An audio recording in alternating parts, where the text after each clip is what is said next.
Testing 1 2 3. Testing 1 2 motherfucking 3. Testing 1 2 3. Holy shit. Yeah, what's up? Welcome back to Vencabot. Sound design with VCV Rack action. My name is David. Yeah, we had a long wait for the stream today. Not only did I get started kind of late, but also, can I hide this shit? Why can I not hide this shit? Go away. Thank you. Also, we had some problems in the chat room working on my side, but I can read the chat, thankfully. If we need any help replicating the sounds of gagging, we'll ask you. We should make a gagging sound. Anyway, guys, so the premise of today's stream is to look at this free software, VCV Rack, where you can download for free at vcvrack.com. Let's go do that. vcvrack.com. You go to this website here. You can just download it for Windows 64-bit right there. It's kind of cool. It's a piece of software designed for making different sounds. Right? You can make them musical or whatever. Right? They're usually modular synths are sort of engineered for musical sounds and stuff, but you can use them to make any kinds of sounds for your video game or whatever you're making. It's really, really super sick. In my opinion, I've really enjoyed playing with these over the years. The idea is that you take individual components of a synthesizer, like a keyboard, that you'd play in like a band or whatever, but instead of having it be one big piece that makes musical sounds, when you make a modular synth in real life, this is actually based on a real life thing, you buy these little boxes that have electrical components inside that you can then patch together with cables and make your own synth, with all your own parameters and your own features and stuff. And it's very expensive in real life, but here we can actually play with it for free in this piece of software. And it sort of pretends, it's like an emulator. It pretends it's real life. It uses things like control voltages and that sort of thing, which are really in software, just, some data going through.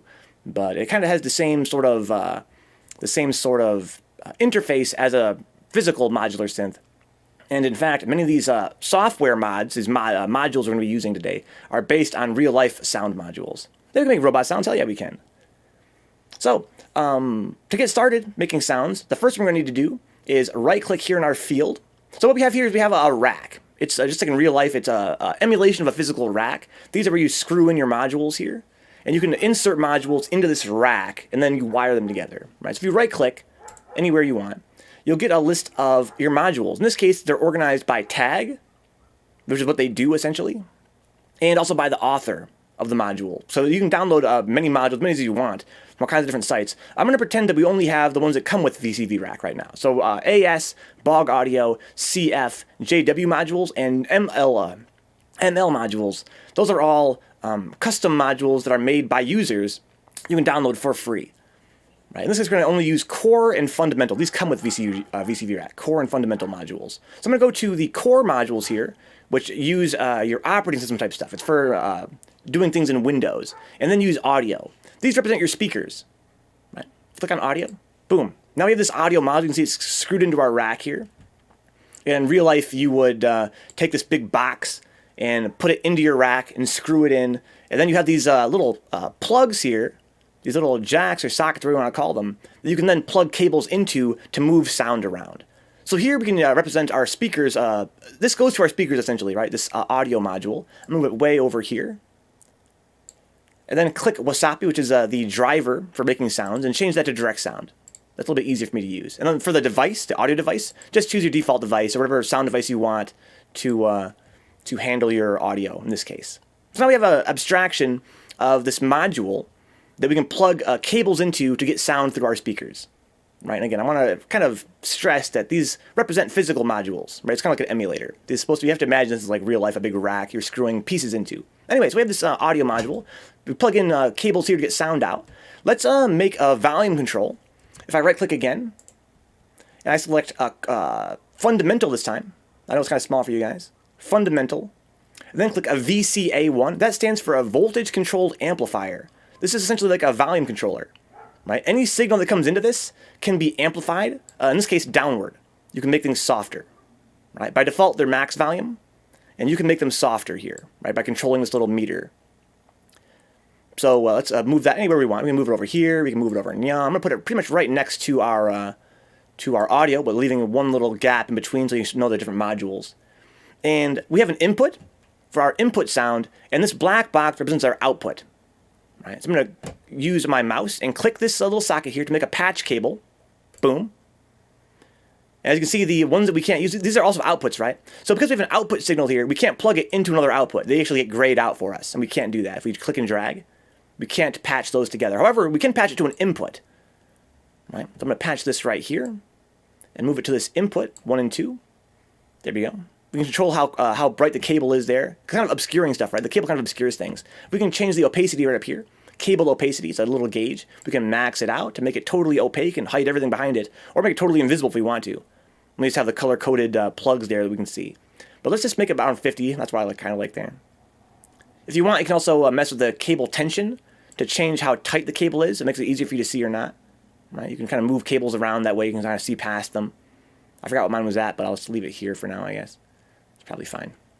Anyway, so now we have a sound volume control, and we're carrying a signal to our audio output. In this case, the left speaker. Right, so now we got to make an actual sound, right? I'm going to actually load the volume to minimum. If you guys are not sound designers, you might not know that when you're playing with making your own sounds, it can be kind of dangerous because you have the power to make a sound as loud as you can imagine. And that can potentially, not really, but potentially damage your speakers. It can damage your hearing if your speakers are too loud. So I recommend when you're doing sound design, always keep your volumes at minimum at first. Then you can raise them to what you want them to be later. So we have a minimum volume here. We can't hear anything right now. It's totally muted. And I'm going to make our first module that actually makes a sound. So you right-click here, anywhere you want. Go to Fundamental. Like, remember, the core is for modules that are for interacting with Windows, mostly. We have things for like MIDI and audio, and our audio device here. But let's go back and go to Fundamental. These are the ones that are actually based on real-life physical sound modules. Right? We have a bunch of things. We have VCOs, VCF, VCAs. You know, this is a VCA, right? The voltage-controlled amplifier. Right? We have some LFOs. Delay, ASDR, a whole bunch of acronyms, right? We don't know what these mean yet. In any case, what we need is a VCO. So we have a VCA. It's a voltage-controlled amplifier. But a VCO is a voltage-controlled oscillator. So the way that sound works, if you guys have took in middle school science, is it's a change in amplitude, in pressure, so to speak, and it goes back and forth really fast. And if it's going fast enough, our ears can perceive that really fast change in pressure as sound. Right? So when your speakers, the actual cone vibrates like this, back and forth, like really, really fast, it makes the air pressure change. Right? That's why it's vibrating like that. It's making the air pressure change, and that's why we can hear things from speakers. So in order to make the speaker vibrate back and forth, we have to send a voltage to it that goes back and forth. Right? Spank it, Kenny, spank it.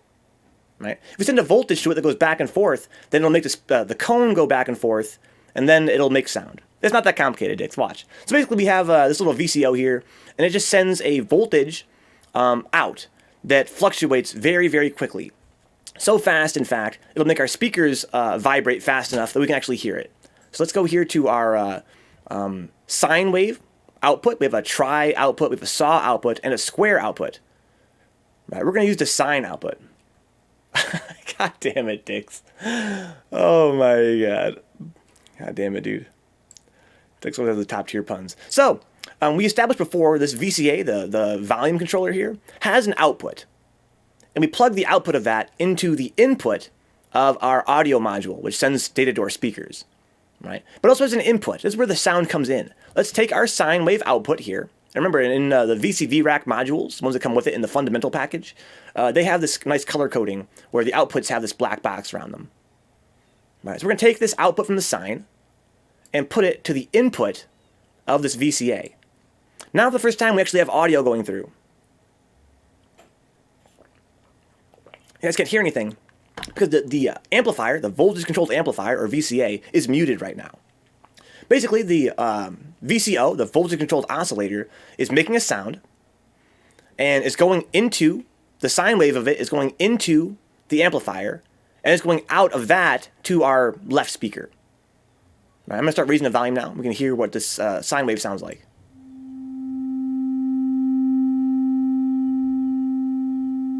Right, very simple sound. It's just a sine wave. I control the volume here. So, sound design is all about taking a sound and changing it over time. Right, that's the way our voices work. That's the way music works. That's the way that pretty much all interesting sounds work. They have a sort of a texture to them, and that texture will change over time. You can do things like change this amplitude over time. Okay, it's already more interesting, right? We can change the pitch using this big frequency knob.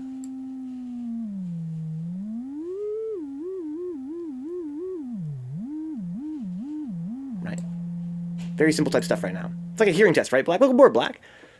The next big DJ. So that's the most simple rack that we can demonstrate here to sort of understand the very basics of what a modular synth is and what sound design is, right? We're wiring up these modules that all do different things, and we can use these modules to, over time, change the texture of a sound. Right now our sound is very static. It's very simply a sine wave that we can control the volume and the pitch of. Right? They have this frequency knob to control the pitch, and this voltage-controlled amplifier to control the volume. Right? That's the very basics. But what's really interesting about sound design and, in particular, modular synthesis is the idea of dynamics, things that can change over time. Right? So what's really cool about this is that this amplifier has this CV input. That stands for control voltage. Now, everything inside of a real-life modular synth, and by extension, this emulation of a modular synth, is that all the inputs, essentially, all these little inputs here, take the same kind of data, which is a control voltage. It's some amount of electricity that tells the module to do something. Right? In the case of the amplifier, the control voltage controls how loud this is. Now, I can control it manually with my mouse, but I can also feed it a control voltage here that'll control it automatically. And furthermore, this VCO has an input for its octave, like the frequency of it essentially. It has frequency modulation, synchronization, and a pulse width modulation. Those are all more advanced concepts we're going to talk about later. But essentially, we can control the pitch of this thing using a control voltage. Right? So that's kind of cool. Also, I want to actually make this sound stereo. If I use this one more time and raise the volume very carefully, it can be very loud. Be careful of your sound designing, guys. So you can hear it in the left speaker, right? Well, if we use the control key while we press our left mouse button here, control and press the button, we can make another cable from the same output. Right? Now I have two cables from the same output. I'm putting in the right speaker as well. Now we have sound coming out of both speakers. Okay, it's a little bit less annoying when we have it come out of one, right? So there we go. So now it's coming out of both. All right. So let's look at how we can use control voltages to make the sound more interesting. So we have learned already about three kinds of modules, right? Our core audio module, which represents our interface to the Windows sound system, so we can get out of our speakers. Right? So we're sending this sound to the Windows sound system using direct sound in this case. We can change our driver here. We can change our device here by clicking. We can also change our sample rate and our bit depth, but we're not going to worry about that too much. And we have this amplifier, the voltage-controlled amplifier. We can control the volume of the sound. Right? We can do it with our mouse here. Or we can do it with a control voltage we can feed to it. There goes up, here goes. And the amplifier takes an input sound, essentially, and then it outputs the amplified sound. In this case, we're lowering the amplitude using this little meter here. How's your day been, dude? We're doing some sound design today. We're talking about the very basics, the very, very basics. And finally, we know about the VCO, the voltage-controlled oscillator. Again, it's voltage-controlled because we can feed it a control voltage in any of these four slots to control the oscillator. Right now, it's just running freely, and we have these knobs to control it. Right? We can control the frequency coarsely. This is like the note, the pitch. Let's demonstrate that again one more time. Raise the volume a little bit here. So we can change it up or down. Make it higher pitch, or make it lower pitch. We have the fine control, which will do the same thing, but on a smaller scale. See, I have to turn the knob entirely all the way around to make it change even a little bit. Right, whereas up here, I can change it dramatically, very easily. And for our square waves and other kinds of waves, we have the pulse width here, pulse width modulation, control voltage scaling, and the frequency modulation, control voltage scaling. We're not going to worry about that too much right now. It's not that important for a first lesson. But anyway, what I want to do here is introduce one other kind of module, a very simple kind of module called a low-frequency oscillator. So it's kind of like our VCO, but it's a lower frequency. Yeah, I'll show you what I mean. Go here to the fundamental and click on LFO1. And there we go. Now we have an LFO here. So this and this, as you can see, look very similar. They're super similar, right? In fact, if I move this knob right here, they're pretty much the same. But here we have a blinking light. Otherwise, they're the same, right? They even have the same inputs, but more or less, right? Even they have the same outputs, sine wave, tri-wave, saw wave, square wave. So how are they different? Well, I mentioned earlier that a sound is just a change in pressure or amplitude that happens very quickly. It happens so fast and so repeatedly that it signals our ears to make our brain hear a sound, essentially, right? And it's going so fast that you don't really, it's wiggly air, right? It's wiggling so fast that you can't really perceive the movement. Instead, you perceive it as a sound. Well, the low frequency oscillator is the same thing, but it's going so slow that you don't hear it. You can just, it's actually, instead of going like a billion miles an hour, like vibrating back and forth, it's going, up and down, very slowly change in amplitude, right? So, we have this up and down motion, this change in pressure, that happens very quickly to become audible and very slowly. And if it's very slowly, we can perceive that change over time. So we have this frequency here. The reason this light is turned on all the time is because it's fluctuating so fast that we can only see it as being on all the time, right? It's being, it's lit up because the change is occurring so fast, we can't perceive the change. Exactly, Kenny, yeah, the period becomes longer. We're talking about, I don't want to get too much into middle school level science, but yeah, the period is the time it takes for the whole fluctuation to complete once, right? And we're talking about a short period means it's going really, really, really fast, and a long period means it's happening very, very slow. Right? In this case, the LFO is a much, much, much longer period. So that's why we can see this light fluctuating, because when it hits 0, it turns off. When it hits 1, it turns on. And here we can see it glowing because it's turning on so fast, on and off so fast, that we can't perceive the change. But here we can perceive it. Right? We can actually make it slower. We lower the pitch, essentially, right? So here it lowers the pitch by making it slower frequency. In fact, if I lower it low enough, you can start to see it fluctuating. It becomes kind of visible, right? But here we're lowering the frequency, and it's making it even slower. I can go all the way down here, and it's just super slow change. I'm even too slow. Let me go up here, right? Super slow change. So the voltage here is going up, then it's going down, right? So I'm going to take the sine wave and plug it into our control voltage for the VCA. I probably shouldn't do that. Let me do something real quick. I'll explain what I'm doing here in a second. But I'm going to make another VCA. Let me get this other VCA in here. Let's see here. So go back to fundamental, make a second VCA. Actually, I'm going to move it right here. Making a throttle. Yeah, Kenny knows what I'm doing here. There we go. So I'm going to plug this into this amplifier. I'm going to lower this amplifier down about right around, Again, always go low, guys. Always start very low and then raise it higher. Because if you start very high, you can hurt your ears. Okay, so we have this, this LFO is putting out this control voltage very slowly. At least based to make it more clear that they're individual modules. Do you think it's not necessary? I think some beginners might not understand how modules work and what they are. If I put them too close, it might make it less clear that they're separate things. Right? If it were my own rack, I would have them be point blank next to each other. But I think for now, I'm going to leave a little bit of space so you guys can see that they're separate things. That's so important to the idea of a modular synth, right? It's modular. It's modular. I want to make it more clear that every module is separate. Okay, so we have these five modules now, two of the same one, two VCAs, two amplifiers, an LFO, a low frequency oscillator, and a VCO, right? A voltage controlled oscillator. It goes full speed. It goes audio speed. So we're using this LFO to go into this amplifier, and we're amplifying the signal. We're making the signal much lower. Right? I'm going to plug the output of this into the input of the other VCA. Okay. I'm actually making it go a little bit faster so I can see the change more. Raise this a little bit. Actually, I think I want to raise this up to max. There we go. See what we have happening here, guys. We have this fluctuating sound now. This is the very first, we're still beginners here. It's not a very interesting sound, but the sound is at least dynamic now. But the sound is dynamic.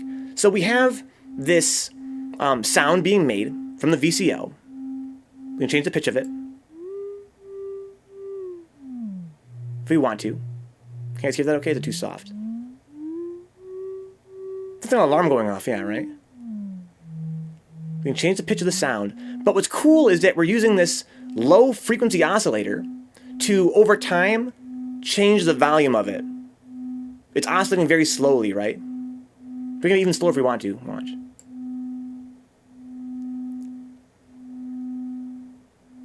Or even slower.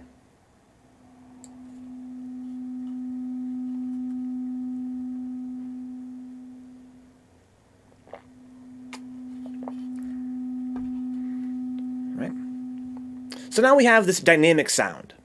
Right? The sound is now dynamic. It's changing over time. And we're doing that by using this input on our volume control, this amplifier. Right? We're changing the volume of this sound over time using this LFO. Right? So one more time. Also, I want to use this VCA right here to scale this control voltage. Right? The reason I'm scaling this like so is because I don't want for it to go too high. I don't want this thing to fluctuate, because basically the LFO here goes from 0 to 100, then 0 to 100, then 0 to 100. That's what it does. So if I didn't scale this to make it smaller size, essentially, now it's fluctuating between like 0 and 10. 0 and 10. So I'm using this amplifier here to lower the amplitude of our LFO. If I didn't, watch this.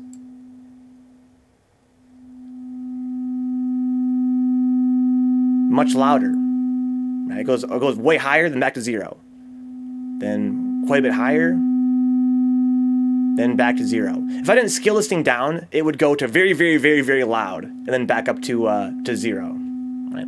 So that's why I have this second VCA here. So basically we have this VCA controls the amplitude of our LFO. Right? It scales our dynamics. It makes them less a smaller range. Right? And then we have the VCO making the sound at max volume. Right? This thing just puts out a pitch, essentially. And then the second VCA controls how loud it is going to our speaker. You can see the volume growing right there. Right? So we have this LFO that's being scaled down, controlling the volume of this pitch going to our speaker. 1, 2, 3, 4, 5 modules. Right? This representing our speakers here, essentially. Right? So kind of cool. But what's really, really cool is that we don't got to only change the volume. Let me actually unplug this control of volume. I'm actually going to lower this down.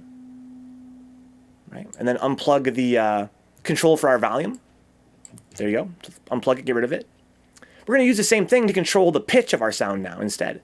So let's plug this thing right in here. I'm going to raise it up to around here, I think. The amplitude. Okay, a little bit high, I think. Let's lower it down to here.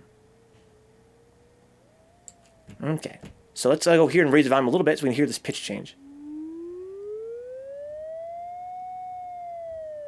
Okay.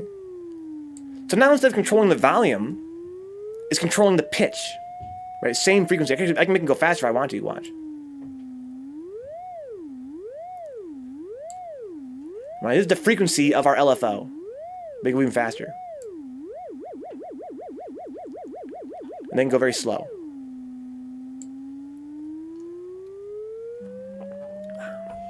Okay, so that's kind of like the basics of sound. I'm gonna lower the volume here. Good thing. Wonder if anybody here with frequency hearing loss and can't hear a thing, huh? That could be. At least maybe they can't hear certain pitches of it, right? So that would be the very basics of sound design and modular synthesis, right? You have these modules and you plug them into each other. Once you know what they all do, you can make some very interesting sounds. Now make that mono in the left speaker and offset at different frequency in the right speaker, huh? Yeah, we could do that. We could definitely do that. But it would be a little more involved. I think that what we would need to do is, scale it with 2 different VCAs, huh? Yeah, I don't think we don't want to do that right away. We'll get around to that though, Kenny, for sure. But basically, our next step is to look at the modules we have access to here and decide on what kind of sound we want to make and how we want that sound to change over time. So I think I want to now start using some scopes. We're going to get rid of this LFO. I'm going to get rid of this. And get rid of this. And let's hear some different kinds of sounds, right? So right now we've been listening to the sine wave. It's a very, very simple sound. It's, in fact, the most simple sound. It's just a simple wave going up and down like a wave. That's why it's called a sine wave, I guess. You guys have probably seen them a million times. They sound very soft and smooth and some would say relatively pleasant compared to their alternatives, the tri-wave, the triangle wave, the saw wave, and the square wave. Now these ones are more harmonically complex. Right? So the sine wave only has one pitch inherent to it. It's the simplest sound. But tri-waves can be made with the same oscillator, but setting it to a different setting. Right? So basically right now we have a little, I think it's some kind of crystal inside of this VCO. I'm not exactly sure how it works. I'm not an electrical engineer or anything. But basically it's fluctuating in such a way that it makes this sine wave very smooth. And it slows down and speeds up in such a way that it makes these hills, right? It makes these hill shapes, right? But we can also put out a tri-wave by changing that oscillator to oscillate very rigidly like this. If it goes very rigidly, we get a triangle out of it. And we have a saw wave, it goes up, then back to 0, up, back to 0. And finally the square wave, which will stay off, then go on, then go off, then go on. Right? So the same kind of device that vibrates, its whole job is to vibrate. And we can change how it vibrates to get different sounds out of it. That doesn't help that I have a tinnitus, so I'm always hearing ringing sounds. Yeah, that's something I deal with too. It's frustrating. A lot of guys do. Very frustrating. Anyway, so we have this sine. We've been hearing the sine wave, right? Here it is. That's the sine wave. Then Kenny's drawing our triangle waves there and our saw waves. And the saw waves go up and then instantly down. Then up, then instantly down. Right? It makes this sort of saw pattern. And the triangle wave goes up and down, in equal time. So here's our sine wave, right? Now, because it's such a simple sound, the alternatives are much, much louder. In fact, I think what I'm going to do here is I'm going to lower the volume of my entire stream, or at least of the computer.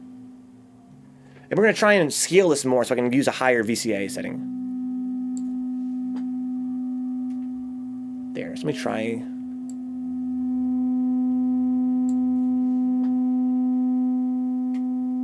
We're going to set it right there. That's max volume now, so hopefully it's not going to hurt you guys too much. I'm going to put it right about here. We're going to try the tri-wave now. So take away the sine wave, get the tri-wave. You can hear the difference. It's more complex harmonically.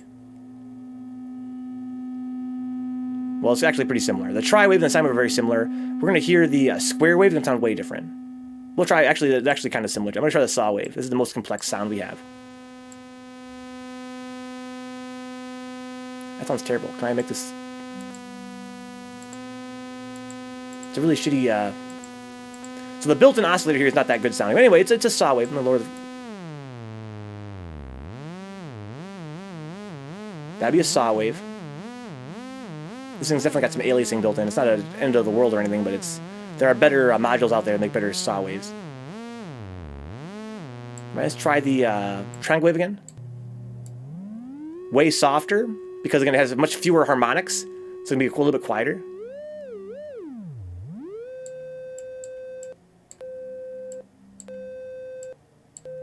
You guys hear the difference? It's kind of tough.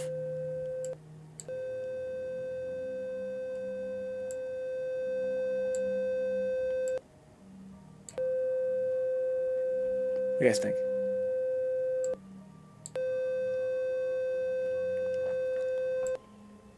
The sine wave is way smoother. I mean, it sounds smoother, it looks smoother, it sounds smoother. We also have this square wave. I'm going to lower the volume here again. It's a little bit more harmonically complex, might be a little bit louder. Hear that? So that's a square wave. Saw wave. Square wave.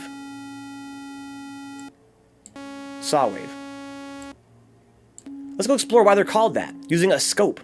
So one of the built-in modules in VCV Rack is the oscilloscope. They actually see the change in amplitude over time. Right, I'm going to actually move these over here. Snuggle them up to me here. Get snuggled in. Definitely having a hearing test. Yeah, that's kind of what we're doing right now. It's sound design, right? It's our first day doing sound design. We've got to have a hearing test. See if you guys can hear the difference between different sounds. Let's go to core, or it's going to be fundamental again, our fundamental modules, and click on the scope. Here we have the scope module. This thing will show us graphically the change in amplitude over time, right, in our sounds. So what I'm going to do here is I'm going to take the control left click to make another cable for us to use. So I have 3 cables coming out, right? One goes to the left speaker, one goes to the right speaker, and now one's going to our scope. Okay, so now we can see how the sound is changing over time. The x-axis is the amplitude, of course, and the y-axis is time. If I want to raise the volume here, you can see how this very fast-paced up and down change in pressure is why we're hearing this this sine wave. If I lower the pitch, you can see that it's becoming less, there are fewer hills in the same amount of time. right? Fewer pressure changes in the same amount of time. So it's becoming less frequent. The hills are less frequent, hence lower frequency, right? We make it so low we can't even hear it anymore,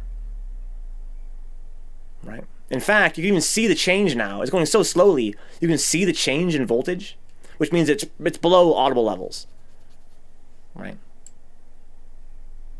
Raise it back up.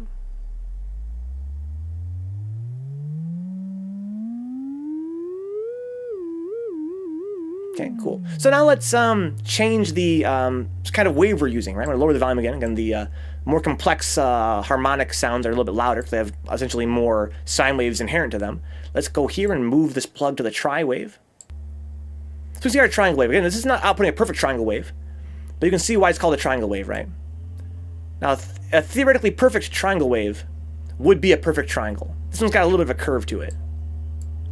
And different modules, different oscillators, will in real life, will have different kinds of circuits that will sort of change the properties of these waves, right? But here we have this hypothetical oscillator. Again, it's all digital, but in real life it'd be a real thing vibrating back and forth. And something about the way that's wired up is making it have this very slight curve to it. It's not a big deal though. So we have this triangle wave here. Sounds a bit different. Now let's go down and make a saw. The saw wave is the most harmonically complex sound. Let's make our volume very low here. Try the saw wave. There we go. As you can see, it's sort of like a triangle wave, but again, it goes up and then snaps down instantly. It doesn't go up and then down gradually. It goes up and then snaps down. It's a very complex sound compared to the other kinds of waves we have access to. Change the frequency. Again, we raise the frequency, we get more frequent hills. So that means more hills in the same amount of time. Right? This amount of time here is, I'm not sure what it is exactly, a very small amount though.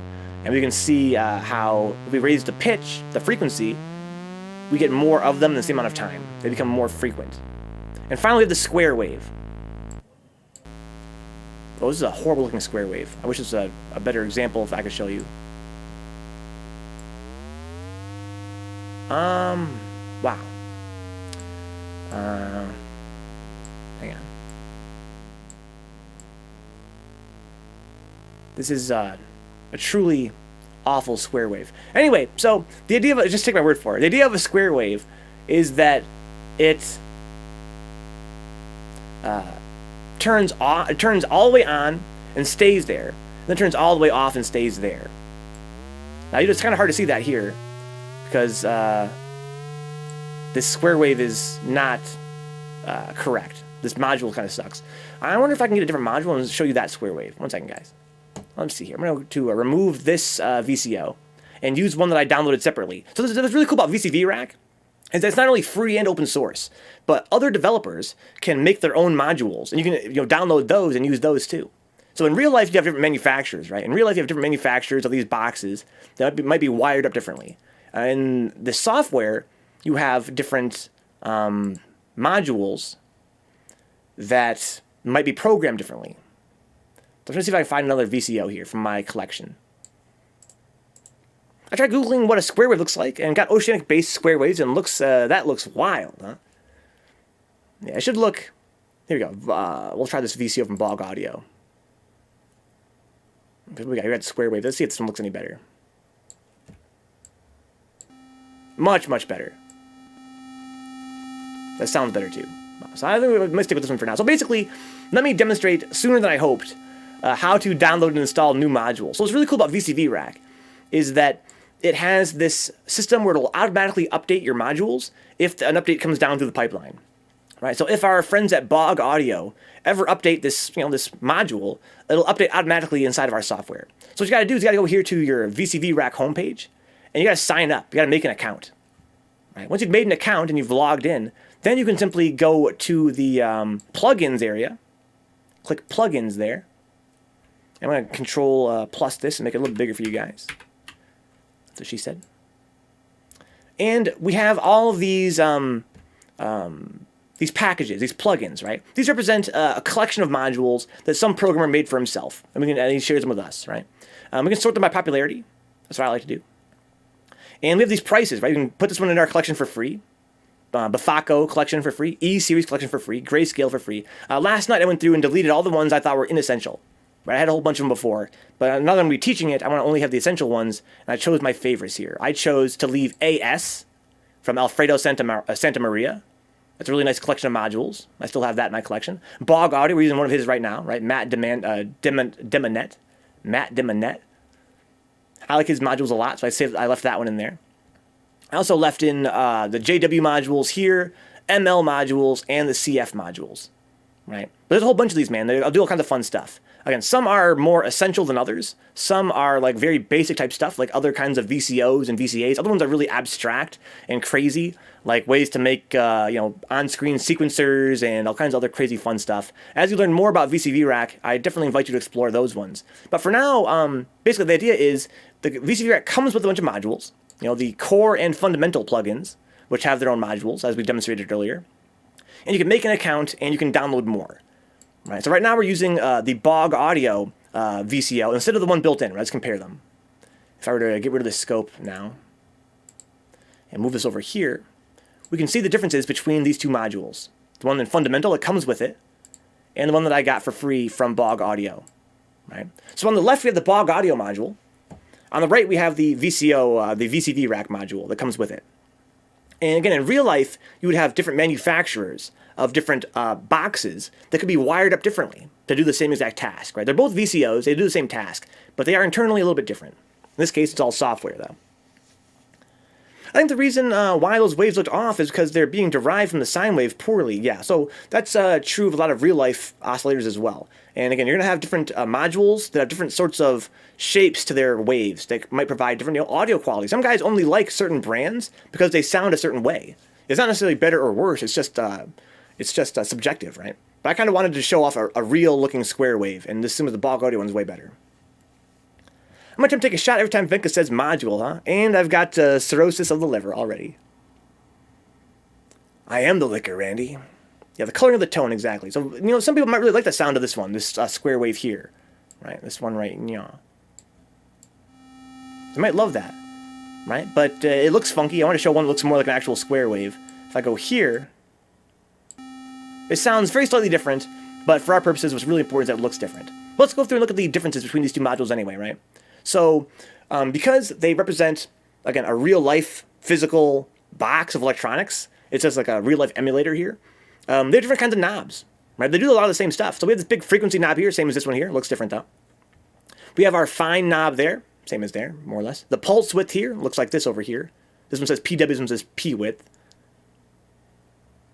We also have the FM scaling here, and we got that right. Right. This one has the exponential or linear kind of scaling. I'm not sure if that's represented on this one at all. And then we have these inputs. So this one has all the inputs on the left and the outputs on the right. This one has all the inputs on top and the outputs on the bottom. Right. But they basically are the same thing, but they might work differently internally, and in fact they clearly do. For the second one, for sure, huh? It's less jittery. It's a small rhythm, also the liquor, huh?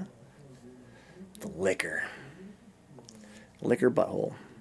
Alright, so, let's, I'm going to get rid of this one for now, the built-in VCV Rack one. I don't really like the way that it handles square waves. I'm going to just use this VCO one, this one from Bog Audio. Again, that's free, guys. If you guys want to download that, by all means, do it. All you got to do is make an account on VCVRack.com and add your collection, and then update your plugins. Anyway, so now I can left-click here, and I have these other module plugins, right? I have the AS, Bog Audio, CF. Again, core and fundamental both come with VCV Rack. I also have downloaded JW modules and ML modules. They all have modules in these plugins, in these collections, that I deem as being essential to what I want to teach with this, with this stream here. So we're going to get more into those later. Good Vibe, I missed one from Good Vibe, huh? I didn't see one from Good Vibe. He says here, let's calculate the RT60 of your room, Venka. Ignore me then. RT60, I'm not sure what RT60 is. Okay, so let's go back to our fundamental ones and get our scope back. We have the scope now. We can visualize these changes in voltage amplitude, right? The voltage changes. Let's go here to our sine wave again. There we go. And I'm going to actually put this, I'm going to lower the pitch here. It seems pretty high pitch. Do it right about there. And we're going to also control click, right? Control and click to bring this to our input here. There we go. To our amplifier, right? Our volume control.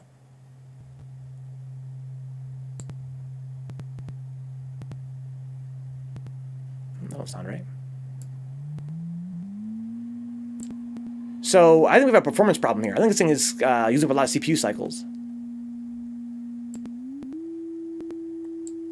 That could be why it sounds so much nicer, huh? I don't like that. Why is it that way? Well, in any case, we'll just use this for now to demonstrate demonstrate this square wave, right? So this is what a square wave looks like. Ta-da! Let's lower the pitch so we can see more of them. So what's happening here is we're having this oscillation where it oscillates all the way to the on position and stays there. And then it goes all the way to the off position and stays there, right? So it goes on, waits, then it goes off, then it waits. It goes on, and it waits, and it goes off, and it waits, right? So we have this square wave, we have the sine wave, also much cleaner in this version, right? It goes from off gradually to on, and then instantly to off, right? That makes a sine wave. We have the triangle wave here, which I presume probably also really clean in this version. Super, super clean triangle wave there. But it seems very performance intensive. Yeah, so it has this this gradual change to on, and then a gradual change to off. That makes a triangle wave. And finally, the sine wave. The sine wave changes its speed between on and off as it goes. So at first, it starts going really slow toward on, and then it speeds up, and then it slows down up here to go all the way to the maximum on. And then it very slowly starts going off, then speeds up, and then slows down near the end. Right, so we have this nice round hill shape for the sine wave. Of course, I studied audio, but I forgot most of it, huh? Use it or lose it. Well, we're going to use it, man. We're going to use it today. Right now, it's 8:01. We have about an hour left of this stuff. We're going to try and make something kind of cool for the end of the stream here, as we try and do on Intro to Python. So this, I don't think the VCO seems to be using up a lot of performance. I'm not sure why I'm hearing this weird glitchy sound. I'm going to try it one more time, see what this sounds like here. Can I do the sine wave? I'm going to grab this, put it in here.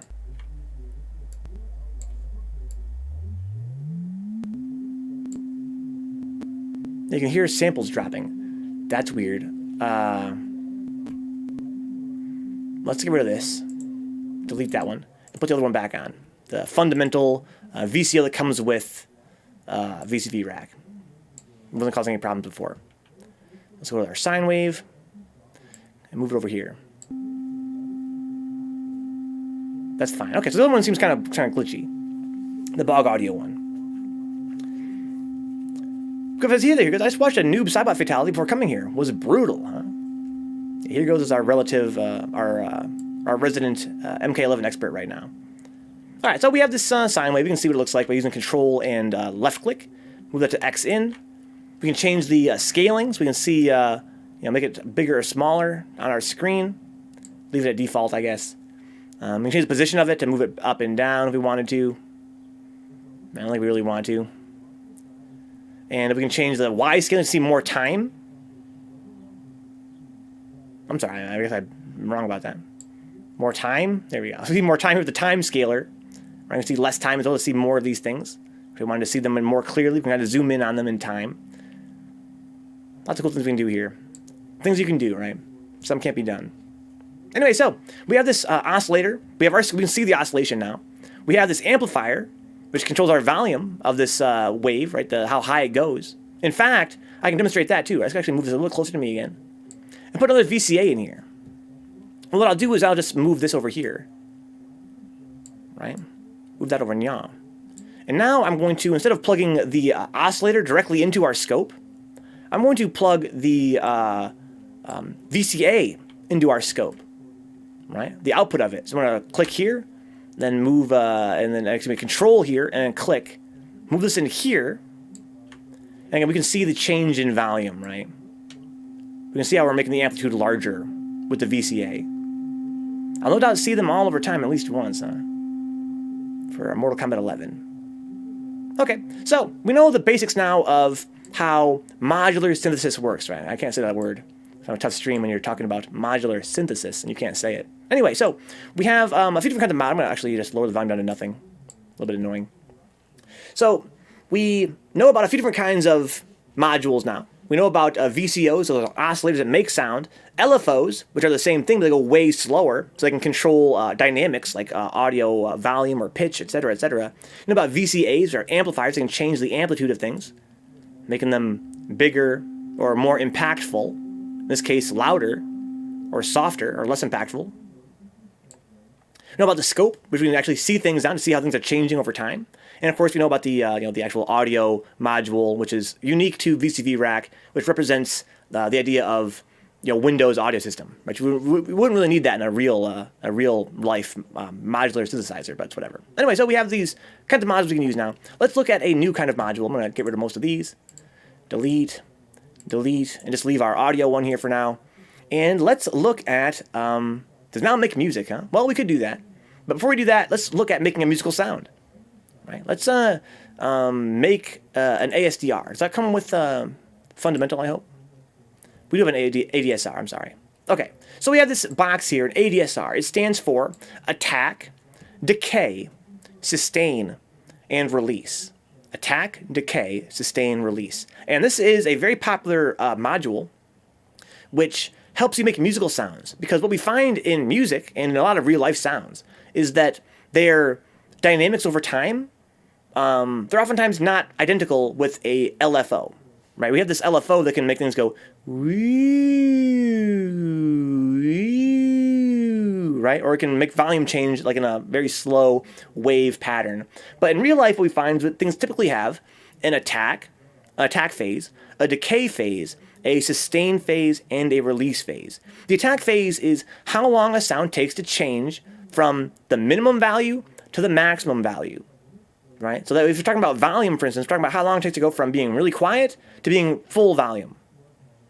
That's the attack phase. The decay phase is how long it takes for it to go from max volume back down to being quiet again. Right? The sustain phase is how long or how loud it should be if the sound is being sustained by something. Again, we're talking about, let's say we're talking about like a car, right? We're talking about a car and you turn the engine on, it goes, right? So it has an attack phase. It goes up real fast, and then it goes down a little bit. But as long as the engine's running, it has a sustain phase. So it goes, right? So that's the sustain phase. It goes up in the attack phase. The decay phase goes back down to the sustain level. It sustains as long as it's on. Then the release phase is how long it takes to get back down to zero once it turns off. Right? If you turn your car off, it takes some time for it to go back down to zero volume, the engine. That's the release phase.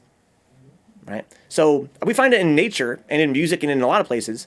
The ADSR formula for approaching dynamics and sound is oftentimes applicable. Right? They have an attack phase, a decay phase, a sustain phase, and a release phase. Here's up, Austin. Got O serif. Right? Here we can control how long each of these phases are.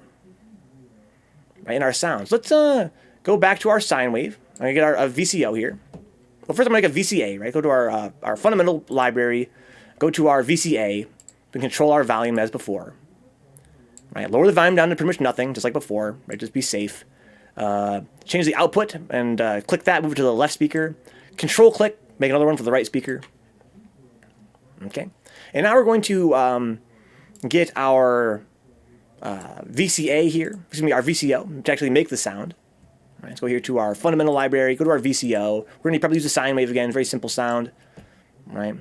Plug that into our input for our amplifier. We should be able to hear it now. There we go. We can hear that. And now we're going to use our attack, decay, sustain, release to make a sound that changes dynamically over time as though it were an instrument. Attack it to zero. Too risky. Too risky. So I'm not sure how I'm going to make a gate though. Should I use maybe I'll use an LFO. Here's what I'll do, guys. I'm going to use an LFO here. Go to the fundamental library. Use an LFO like before. Now, the gate input here is an input that tells the ADSR. Oh, it's not going to work, is it? Because it's got a really shitty shape to it. What's a good way I can do this? I could always use the other. Let's kind of get rid of this LFO here. And let's use the... I'm going to do a few things here, actually. What I'm going to do for you guys. First, I'm going to move this audio one away. We know how this works, basically, right? I'm going to go here, all the way to the left again, We're going to move this over in yang. That's our volume. And we're going to actually get a scope in here again. And we kind of went the Sonic route, huh? Mortal Kombat. Let's make crappy 3D games for decades, then become popular again when we go back to 2D. That's kind of funny you mention that. I wanted to have made that comparison to Sonic the Hedgehog and Mortal Kombat. Let's go back to fundamental, get a scope again, so we can see some changes over time. Right? Okay, cool. So, let's use a second LFO here.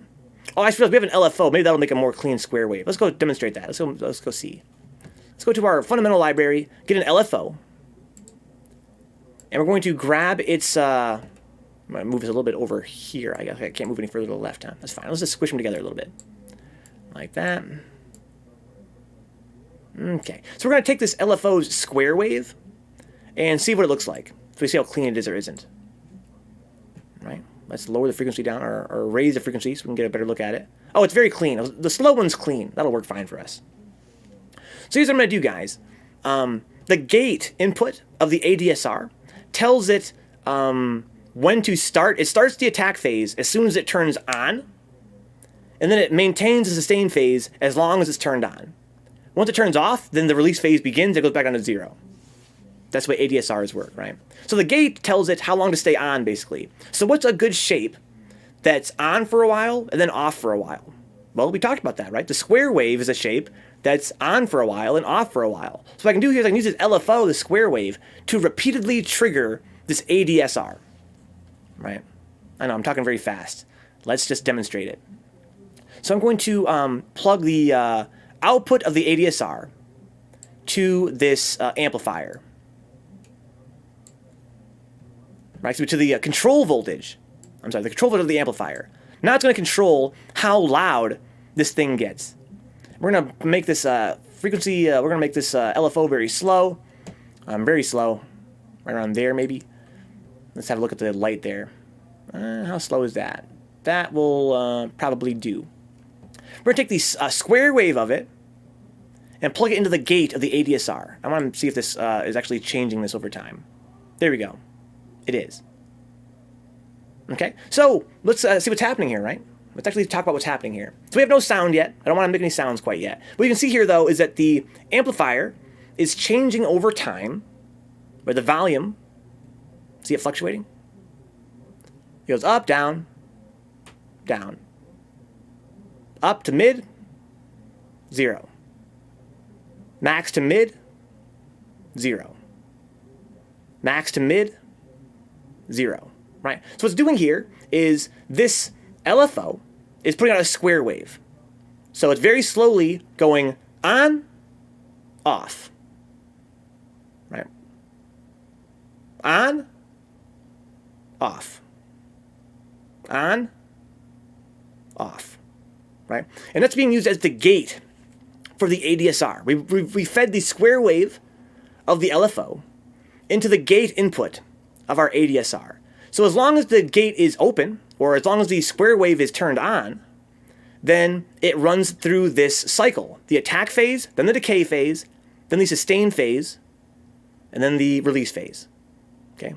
Attack, decay, sustain, release. Attack, decay, sustain, release. Attack, decay, sustain, release. I'm trying to describe like how it works. It's kind of tough. It's going so fast. Let's slow it down. Let's slow down the attack phase and the decay phase. Oh, actually, this way is slower. Okay. And the release phase. Okay, so I need to slow down the LFO as well to give us a larger gate to see it all. Okay. Okay. So here's the attack phase coming in. It's too slow. It's too slow now. Okay. Where's our attack phase? There's the attack phase. Okay. And then here comes our decay phase. No, I didn't even speed it up a little bit so you can see it better. Okay. There we go. Now you can see it a little bit better here, right? So we slowed things down enough we can see it actually happening. So let's wait for it to turn off again. Wait for the square wave to turn off. It's so slow now, right? So now it's off. Now we're waiting for it to turn back on again. Okay, here's the square wave coming on, and here's the attack phase. Goes all the way back to maximum. There's the decay phase, drops down to mid. Here's the sustain phase, right? So attack phase goes from 0 to maximum. Decay goes from maximum down to the sustain level. It sustains there for as long as the gate's open. Once the gate closes, then it goes back down to 0 very slowly in our release phase, right? Let's make the attack phase very fast, but leave decay the same. Watch this. Okay, so that's going to attack really fast. Boom!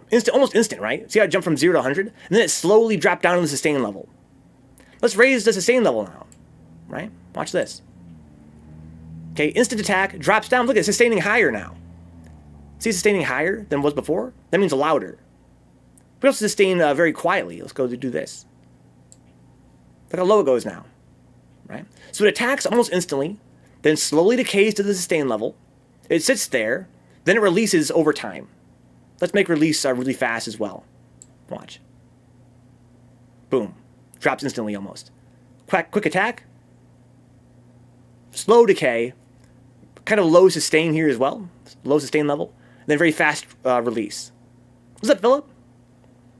So now we can see how the volume is changing over time based on our ADSR, right? And we knowing that we have this LFO, it's happening repeatedly, right? It's happening repeatedly because this LFO is oscillating, right? But it's a square wave. So it's not oscillating like a smooth sine wave. It's going, the gate is on, and the gate's off.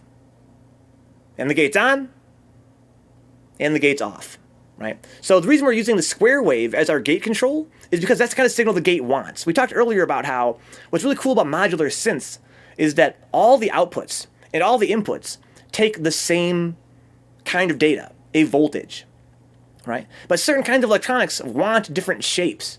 So the gate signal here is literally, what it wants is an on or an off signal, right? The gate means basically how long should we have this ADSR go on for, right? Like how long should we sustain basically, right? How long should this phase be in particular?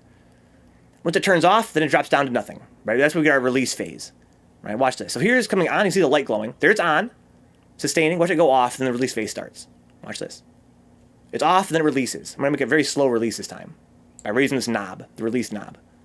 Okay, so it's turned on right now. I've run the positive part of the square wave, and now it's gonna go to minimum and watch the release phase. See how slow it is now? I slowed it down. So once the release phase begins, then it drops down to 0. Once the gate closes. So right now, we're using this square wave, which could do a ton of things, right? We could use the square wave directly. Watch this. Let's use the square wave directly. I'm going to actually remove this and just plug it in right here.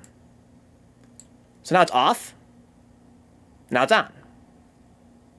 And it's going to go off. It's off. It's going to go back on in a little while. Right? That's how square waves work.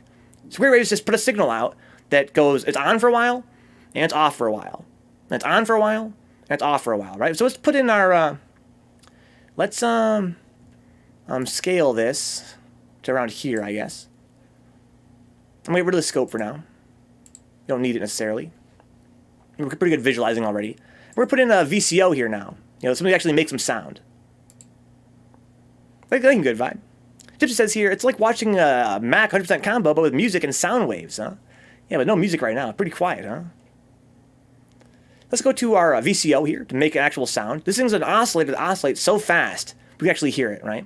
Let's just plug in the sine wave to the input of our amplifier. You'll be able to hear it in a second here. Watch this. Right? Watch this.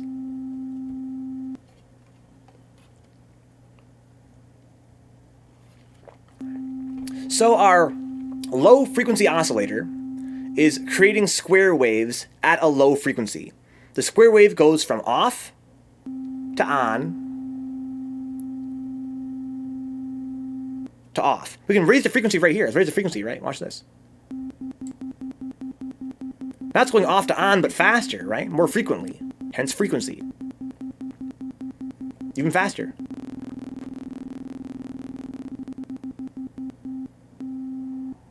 Right? And I want to make it more clear again that we can use a sine wave too. Right? Same difference. But the sine wave is not a very simple on-off. It's a gradient between on and off. right? That's why we get this little smooth hill, right? So the gate of the ADSR, we could feed it a sine wave, sure, but it wouldn't really work that well because the gate respects two kinds of signals, 100% and 0%. It represents this window being open or closed, right? So we just happen to know that an LFO square wave happens to output a signal that goes between 100 and 0, back and forth, right? So for that reason, it's an ideal candidate to use as the gate for an ADSR. Right, let's go back to doing that again. So I'm going to take away the control. So right now, the square wave is directly controlling the amplitude, the volume, right, between on and off. So instead of that, I want to actually have it be controlled by the ADSR again. Right, so I'm going to take away the sound. No more sound. I just want to demonstrate the ADSR again. So now we're going to have this ADSR's output plugged into the control voltage of the amplifier. Right, and it's just going to be off. Because as long as this gate signal is not getting a signal, that's considered to be off. Right, we have to feed it something for it to actually start our phases. Right, again, the ADSR is all about phases. The attack phase, which goes from 0 to maximum volume. The decay phase, which goes down to the sustain level. And then as long as the gate's open, it sustains at that level. Right, so up, down, sustain. Right, then once it loses the gate goes back to 0, then it slowly trails off using the release phase. So we have attack speed on this knob, how fast it gets to 100. The decay speed knob, how fast it gets down from 100 to the decay level, sustain level, I mean. And this knob is for the sustain level. It's not a speed, right? Because sustain is just always on as long as the gate's open. So it's actually how loud the sustain part is.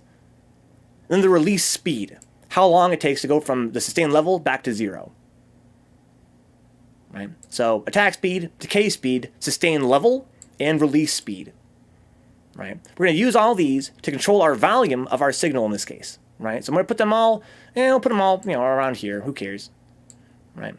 And let's plug in the square wave of our LFO one more time to see how that affects our ADSR.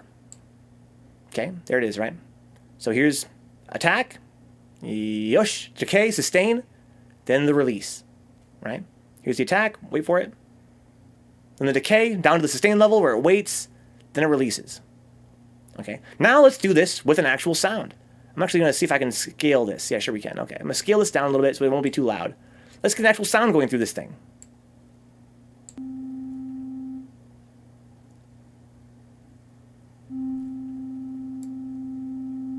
Probably afford to make it a little bit louder, right?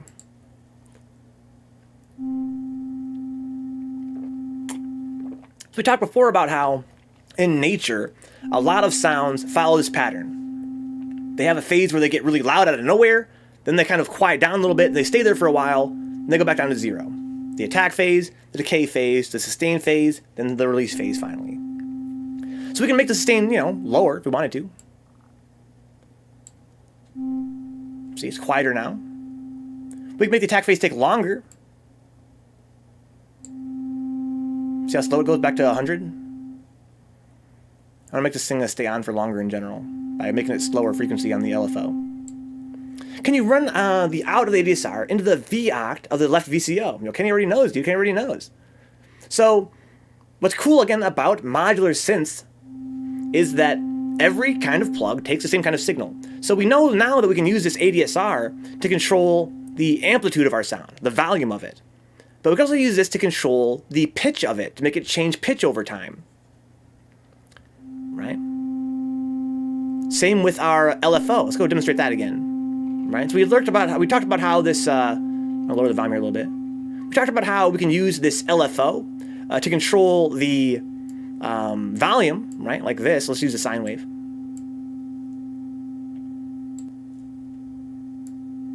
Make it faster.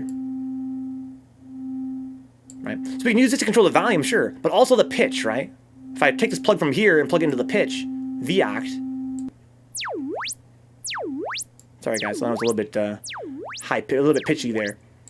So what it's doing now is going from the minimum sound, the minimum pitch, I mean, which is so low pitch we can't even hear it, all the way up to the maximum pitch that's so high we can't really hear it. I'm gonna make the speed go slower. Watch this.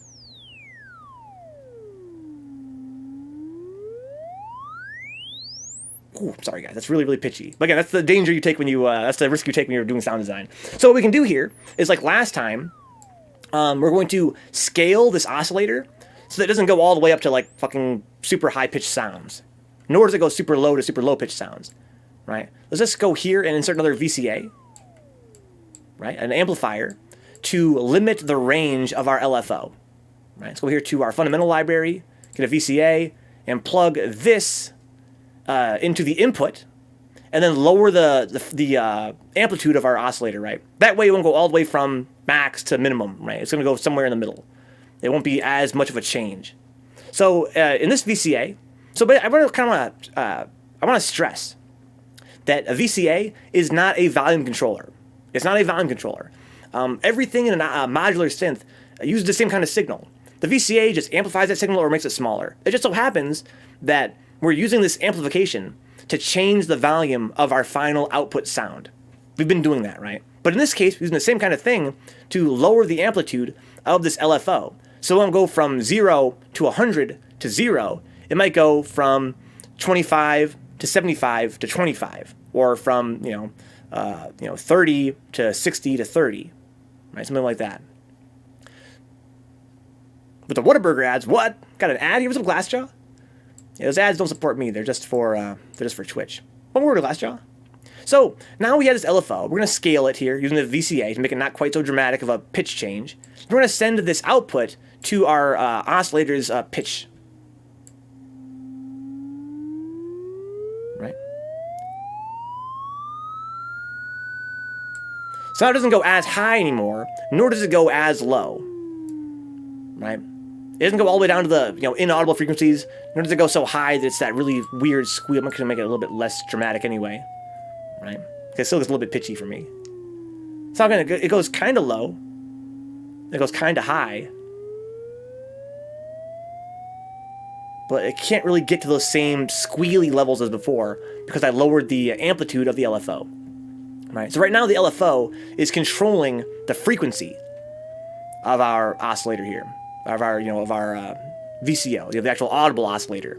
So Kenny's question was, can we use the same ADSR, which before was controlling the, actually set it up the way it was before, right? Let's go here, get rid of this VCA for now. And we're going to take the square wave of this, plug it into the gate of the ADSR, and then plug the gate of the ADSR into the volume of our VCA. Raise the volume up here quite a bit. Here we go. Okay, so now we have this. I'll make it all a little bit faster. Make decay a little bit longer, I guess. Sustain a little bit higher, and release. That's fine for release. Make it a little bit longer, actually. Let's see how this sounds. That'll do. So now we have this ADSR. This envelope generator called an envelope generator mixes for some reason called an envelope. This shape, right? The ADSR envelope is the attack phase, the decay phase, sustain phase, and release phase, and it's controlling the volume right now, right? So it kind of makes the sound come in and then fade down, and then fade away to nothing, right? But the same signal can be used to control the pitch of our sound. Let's do that. But one more time, I'm going to actually put an amplifier in the way. Because just like with the LFO, if the ADSR sends a 100 out, as it clearly does, watch. Wait for the attack phase here. It goes to 100 from 0, right? Watch. See, it goes all the way to max. If it did that, we'd talk about a really huge, very pitchy sound in our frequencies. Let's use an amplifier to control that range a little bit. Move this over here for now. Okay, snuggle that right up there. Make another amplifier, fundamental library, VCA, that's what I want right there. And I want to plug the ADSR into that. Then plug the output into this, right? So now we have this amplifier which can control how dramatic our ADSR can be, right? It scales this ADSR. So not going to get to 100 anymore, right? It's going to get probably right around here at max. Watch, when it attacks. See? So now it's, the actual ADSR itself has been scaled down, which means that we should be able to use it as a pitch controller and not get those crazy ass frequencies. Watch this.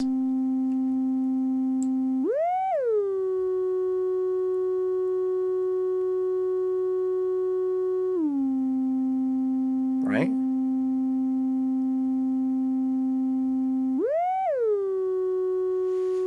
See that? So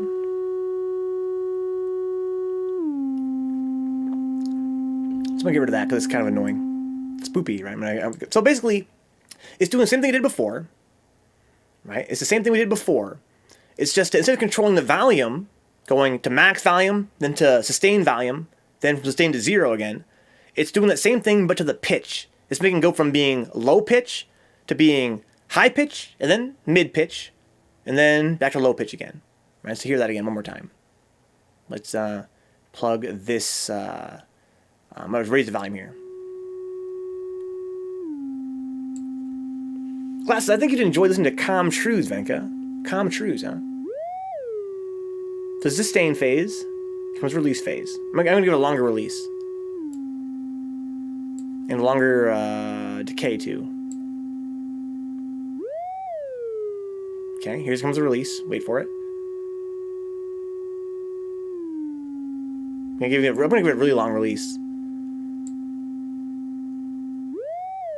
Okay, here's sustain level. There's release, very slow. Give it a slower attack too. Okay, I'm gonna have a really long decay too. And then we're gonna give it a very low pitch sustain level. Watch. Wait for it. Very slow. Lower sustain level than before, and then a pretty long release, right? So we can use these tools to make cool sounds. Now I'm going to actually do this a little bit differently. I'm going to make a sound that's kind of like a percussive sound, right? Kind of like, think of it like some kind of, maybe like a wood clacker hitting each other. Let's make that sound, right? So I'm going to get rid of all this shit. Let's make a cool sound finally. Let's get rid of this VCO. No more squeakiness going on here. Delete all this shit. Now that you guys are a little more familiar with how this works, I'm also going to make it a little bit smaller so I can see more what's going on. All right, so let's go here to our audio. I'm going to scale this all down using the zoom control. It's going to be a little hard for you guys to read, just a little bit. Let's zoom it down to like, well, maybe like 150. See how that looks. Okay, there. So it's pretty small now, right? You guys get the idea. This is the same control as before, the audio controller. And we're going to make a little more of a complex sound today. Right? We've learned the basics. Let's make a kind of a cool sound. Make like a little clacky sound. So I'm going to, first of all, make our volume control, our VCA. Let's go to Fundamental, go to VCA 1, right? And then just make a little simple volume control here. So it'll make it a little bit easier for us to control the volume in general, right? So the output of this goes to our speakers, right? Control plus, control click to get this second cable there for our right speaker. Okay, make this go down to 0, I guess. Then we have a volume controller, and our speakers are here, right? The volume control sends the output to both speakers. Okay, so now I'm going to get our actual sound, our VCO, fundamental, VCO, the voltage controlled oscillator, right? And we're going to get the sine wave for now, and we're going to very simply pick the sine wave, go to our input. We should be able to hear it if we raise the volume, right? Okay, very simple for now. Now let's make, I don't know, maybe like a kick drum of some kind. Let's make a kick drum. So I'm going to raise the volume here, and I'm going to lower the pitch of this thing in general, because kicks are very low pitched. Right? We'll try that for the base of our kick drum. Right? Very low pitched sine wave. Okay, let's get rid of that sound so it's not bothering us in the meantime. Make the volume go to nothing. Now we know that it's a drum, right? So when you hit it, it goes from being silent to loud very fast. Then it goes from, there's no sustain at all, right? It doesn't actually sustain at all. It doesn't like, there's no sustained sound in a drum. So you just hit it and it turns on and off, right? It's boom. So we're going to get an ADSR. Right, let's go to our fundamental library, get our ADSR. And I'm going to make the attack phase very, very fast. By a very small amount of time. I'm not sure, we'll do some tests, right? And we'll do it in real time. So let's make the same thing as before, right? We'll get to our LFO. Let's go to our fundamental library, get our LFO1. We're going to use a square wave here as before to use as our gate for our ADSR. Turn it on and off. Now let's use the output to control the volume. And there we go. Okay. So we have attack, decay, sustain, release. Attack, decay, sustain, release. Right? So all we need is, we don't need to sustain at all. No volume on sustain now, right? See that? So we have no sustain phase anymore. We need, don't need a release phase either. Right? There's no sustain to release from. Okay.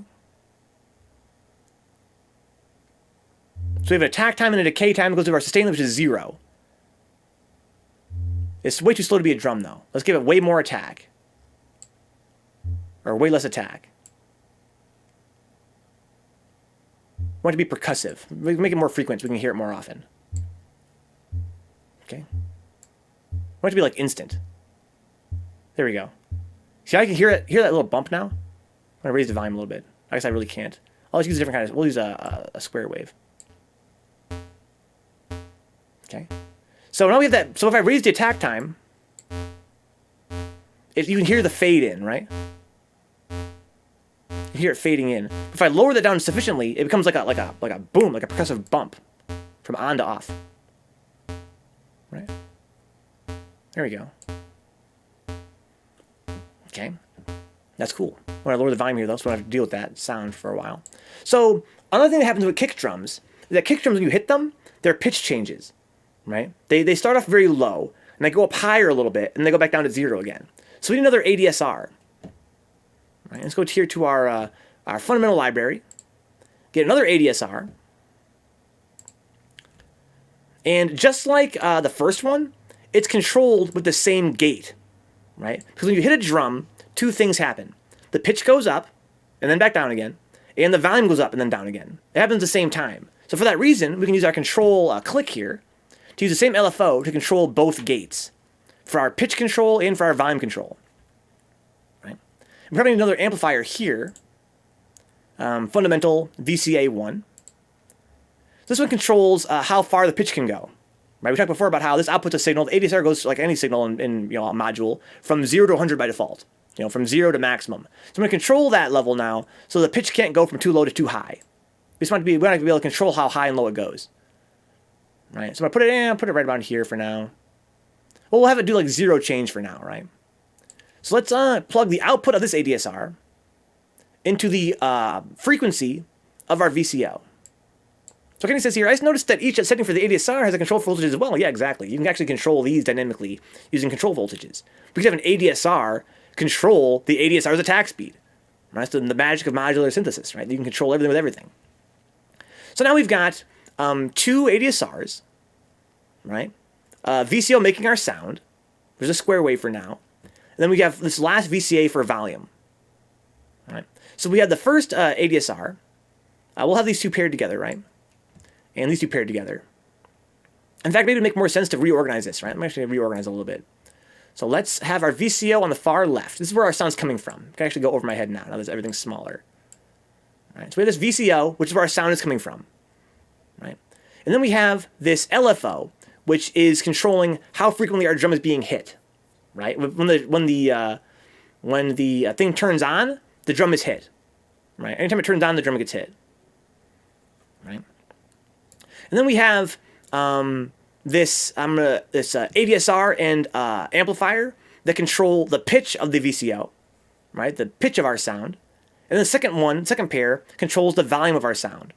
Right? So let's plug the output of this ADSR, as you can see here, goes into our frequency. I'm going to actually make these cables a little bit brighter. Opacity. Just max it out, I guess. There we go. That works. I'm actually going to lower the tension as well in the cables. So they kind of dip down to where... There we go. That works, right? You can see better now. So we have the VCO making sound, right? And the square wave of it is going out... Here's the cable, to the input of our volume control. So, and the volume control's output is going to our speakers, right? Okay. So, we have this LFO that's hitting the drum over and over again. Whenever the square wave turns on, the drum gets hit. right? And two things happen when it gets hit. For one thing, the pitch is controlled. You can hear the pitch going up rapidly. That's why we say a little squeaky sound. Because it's going from zero pitch to maximum pitch very quickly. And also, the volume is controlled. That's why we don't hear it forever, right? We don't actually hear it like droning on, because the volume's also being controlled here. It goes off to on, and then back to off. Right? So now let's use this VCA we have to control how much the pitch changes over time. Right? We have right now the speed that it changes, but we don't have how much it changes yet. So let's plug the output of our ADSR into this amplifier. Then plug the output of the amplifier into the pitch control of our VCO. Okay. So right now there's no pitch change because our amplifier is at minimum. Let's get a maximum pitch change again. Okay. But what's really cool about this is we can actually have the pitch change less now by lowering the amplification of the signal. Okay. We'll do even less. I raised the volume here for you guys.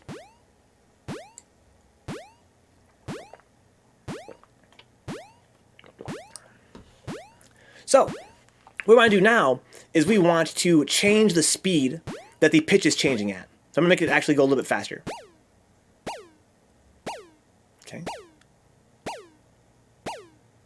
That sounds pretty good, actually. And I'm going to lower the amount that the pitch is changing. Okay, I'm going to lower it even more. Okay. Lower even more. There we go. So now we have this the sound we've designed, again, hence sound design, where we have two things that are being changed over time in our sine wave. So this is still the sine wave right here from the oscillator. It's still the same sine wave. It's just a kind of a low pitch kind of sound. But we have these two envelope generators, two ADSR generators, that are paired to two amplifiers that are changing that sound over time. Right? They have these phases, Attack-Decay-Sustain-Release, and they're changing the pitch of the oscillator to the sound where it goes from being low pitch to higher pitch back to lower pitch. Pew, pew, pew. That's the pitch, right? And also the volume is being changed over time. That's why it goes from being silent to being audible to being silent again very quickly. Hence the drum. Okay, I want it to be actually lower pitch. Let's go here to our frequency and lower the pitch in general. There we go. Maybe even lower. Okay. Now maybe we can make it actually change the pitch more over time now. Let's go here to our oscillator. This is where we control the pitch, right? Over time. Let's give it a more of a change. Let's give it a max change. See? Let's give it just a little bit of a change though. And let's give the time it goes from being max volume to minimum volume a little more time. A little more decay. Ooh. Okay.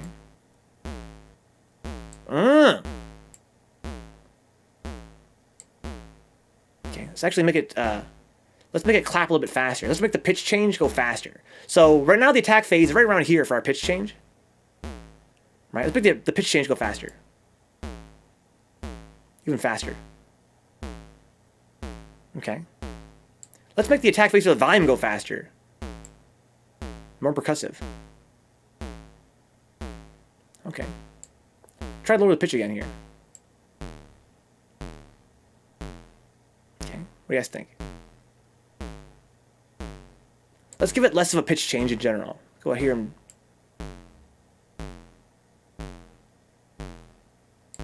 Okay. I'm gonna give it a little less decay too, so it doesn't last as long.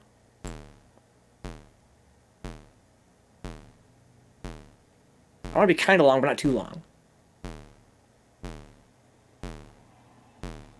Okay, so we've been using this square wave. Let's try using a different kind of wave. Let's try using a sine wave. Way deeper. Almost inaudible. I'm going to raise the frequency here.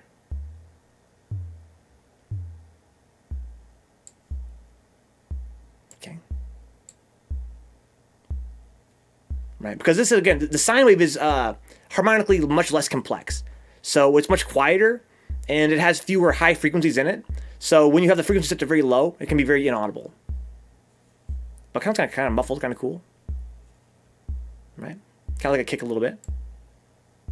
Let's go here to our triangle wave. It's kind of like a sine wave, but a little bit more complex. It's more audible for that reason. Only by a little bit, though. Let's go to our most complex wave, which is the saw wave. Make it very kind of soft, because it can be very loud.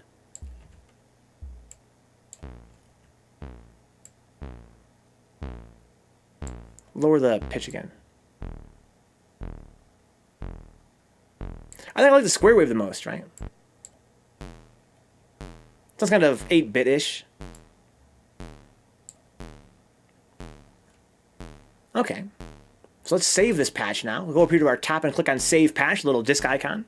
And we'll call this, you know, our first kick drum. Our first, you know, we'll call it like a bit kick drum, right? Because it's kind of like a video game sound effect. So that quickly, guys, we made our very first actual, you know, fully designed sound in VCV Rack. I'm gonna actually go over here. I'm gonna actually slide them all over here for now. All these components for our kit here. We have this sort of a 4 to the floor, very simple kind of beat. Okay, I'm gonna raise our zoom again. You can see more of what's happening here. Let's raise our cable tension so we don't dip off screen. There we go. Slides all over here. Let's look at what we did, right? So what we did was we have this VCO, which is making this low-pitched sound. And we have this LFO, which is hitting the drum, essentially, repeatedly, right? And by hitting the drum, I mean that it's triggering 2 different ADSR envelopes, right? These modules, right? So when the square rate turns on, it triggers both these modules. That's kind of, again, kind of annoying. Let me actually get rid of this sound. So, so the LFO is just going on, off, over and over again, right? And as doing that, it's triggering 2 different kinds of changes. One of these ADSRs is controlling the pitch of our oscillator, right? It's making the actual pitch of it change. So it's getting higher in pitch, then back again to lower in pitch. That happens at real life drums too. If you understand how acoustics works, you can actually make sounds you want to make based on their, you know, their acoustic properties, right? Of course, you can also just kind of play around. So what you're going to find if you play around enough, you're going to learn this kind of stuff too. You're going to find, oh, that kind of sounds like a kick drum. It kind of sounds like a cat meowing. It kind of sounds like somebody talking, right? So I happen to know from experience, you know, basically how a kick drum kind of works. The pitch change, when you hit it, it goes from being a very low pitch to being kind of a higher pitch back to being a lower pitch. And of course, obviously, when you hit a drum, it goes from being silent to being audible for a split second to being silent again, right? So these 2 kinds of envelopes here. One controls the pitch, one controls the volume, right? And the LFO is controlling both of these gates for both envelopes. So it's essentially hitting the drum. Boom, boom, boom. We can actually control the speed it does that, right? Let's hit it more often. Let's hit it less often.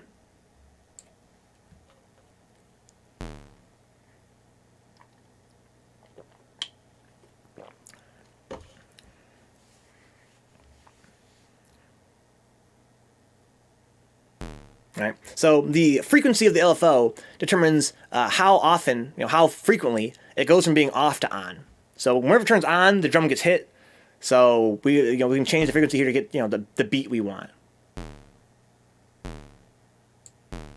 Right. Kind of cool. Let's save that again. All right. So let's get rid of this sound here right now. So we basically have this, very simple rack. It contains 1, 2, 3, 4, 5, 6, 7 components entirely, which is like a kind of a kick drum beat. Right. Now we can do the same thing to get a snare drum, right? Using white noise and volume, same kind of deal, right? I don't know. Should we try that too? Well, first, before we do that, let me demonstrate that we can make more than one kind of drum with this, right? Let me get our volume back here. So right now it's a kick drum. It starts off at a very low frequency, goes a little bit higher, goes back to low again, right? If we raise the pitch of it, we can get different kinds of drums.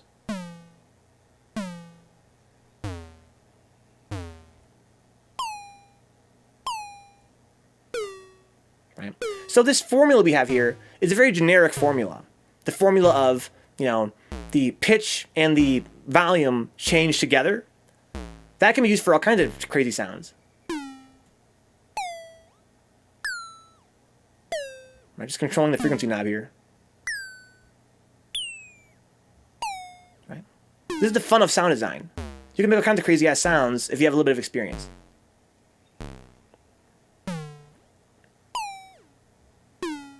Right. That would be fun. Let's make our kick again. Right around there, frequency-wise. And let's go get our scope again. So let's slide this all over here.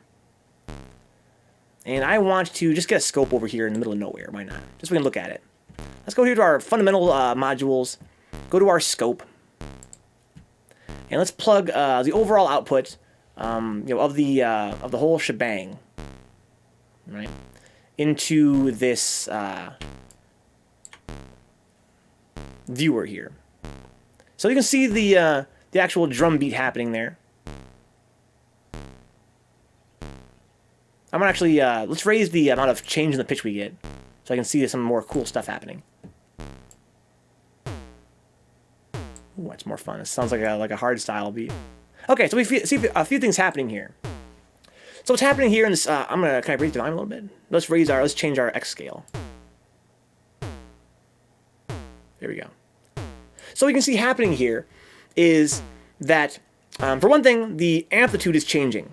You can see the amplitude change, right? It goes from being max to a flat line, max to a flat line, right?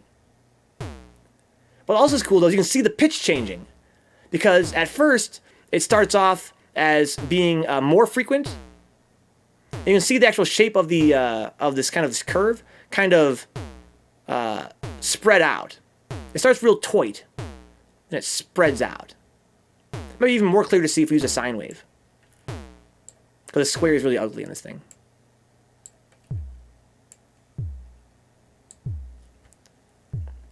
Right, so you can see I'm actually going to raise the pitch change even more.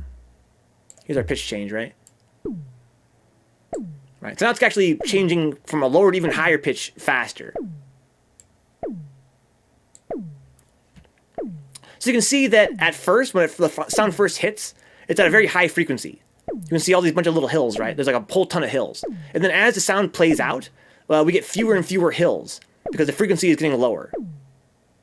So not only is the amplitude changing from max to minimum, max to minimum, max to minimum, but also the number of hills we have, or the frequency, is changing from a whole bunch of them, and they kind of spread out to being fewer of them. Right? So we can see both these changes. The changes both to amplitude and to frequency happening. So I'm going to lower the frequency change again. Right, and it's not as dramatic. You can still see it though, right? There's more hills at first. It ends with like 3, right? But when it first starts, there's like 6. Right, so you can see how the frequency is being changed. The number of hills we have, the period, as Kenny mentioned earlier, as well as the amplitude. The actual size of the hills. Right, kind of cool. In fact, I kind of like the kick drum. I might actually, let's try and pitch up a little bit higher so we can hear it a little bit better. A bit lower. Somewhere in the middle. Yeah, so that is, it's audible. And it sounds kind of like a kick drum. But what we can do, actually, maybe that's a good time to talk about, I don't know if it is, talk about multiple VCOs. Let's just do it. Let's talk about it. So, we made a very simple kick drum.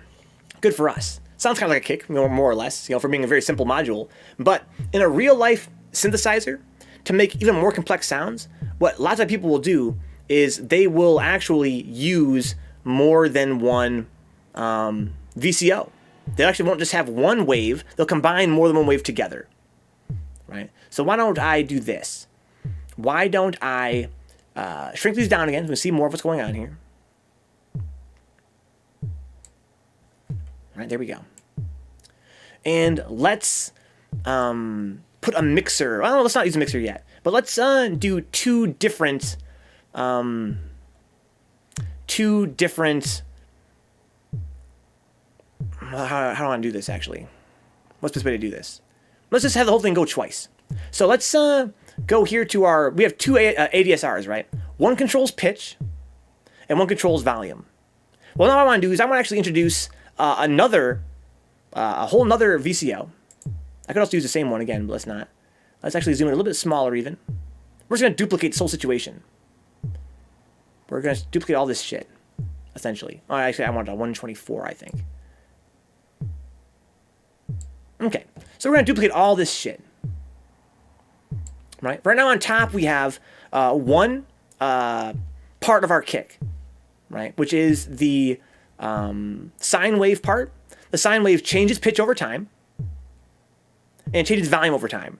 But we used our skills with LFOs and ADSRs to make our sound dynamic. Again, it changes over time. Two aspects of a change. Let's do the same thing again, but make a different sound this time. Make a different kind of wave. We're going to literally copy everything at first. Fundamental. I want a VCO. Right? Put it right around here even.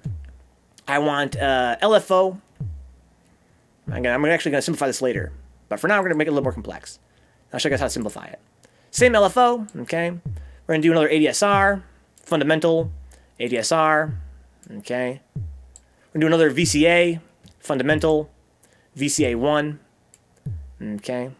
Our second ADSR. Okay. Fundamental. ADSR.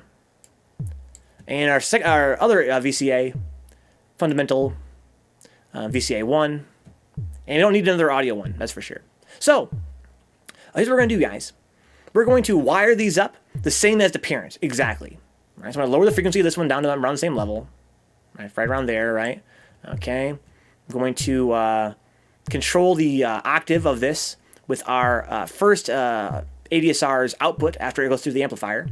So this plugs into here. Okay, I'm going to change our cable tension a little bit and also make them a little bit more clear, make them a little more see-through. Now we've got some stuff behind them. Okay. Okay, I'll raise it like 75. We'll put it at 70. So we can see the cables, also see what's behind them more or less, right? Let's change the tension, make them a little bit tighter. So it's not covering things up as much. Okay.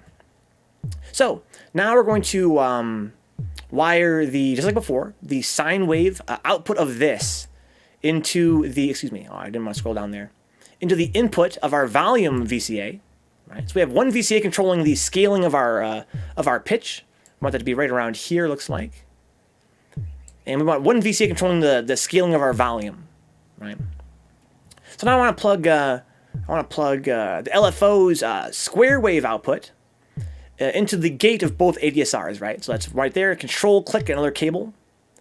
Right, control both gates. I want to lower the frequency down to the same frequency, approximately, right? Just like that. Okay. Now I want for this first ADSR for the pitch to be the same as the other one above it. So I'll put it right around there. Okay. That's all well and good.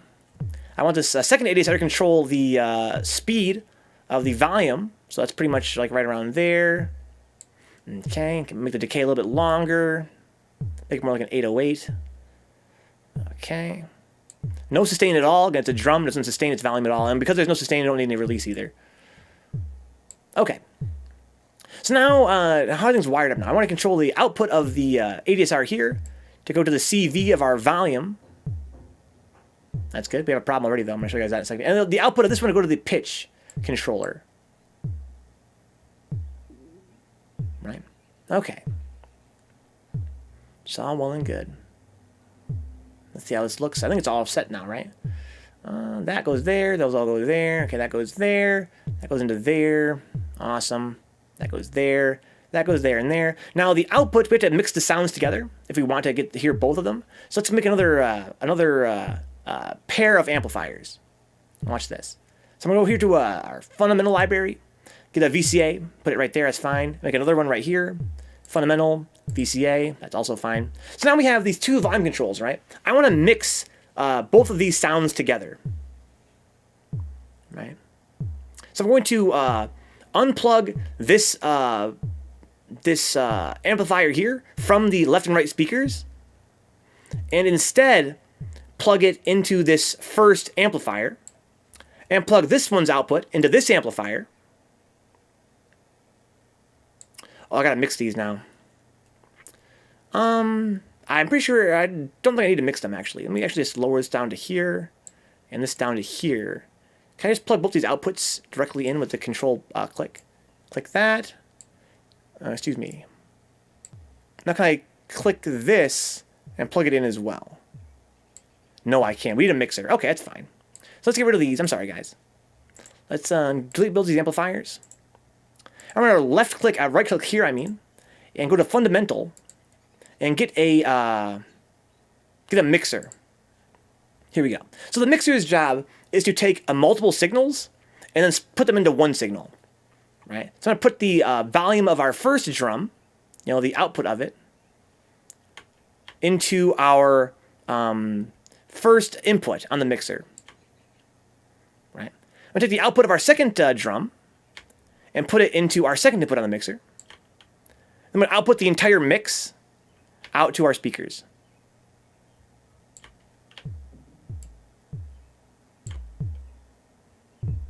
Okay, so we've got a problem.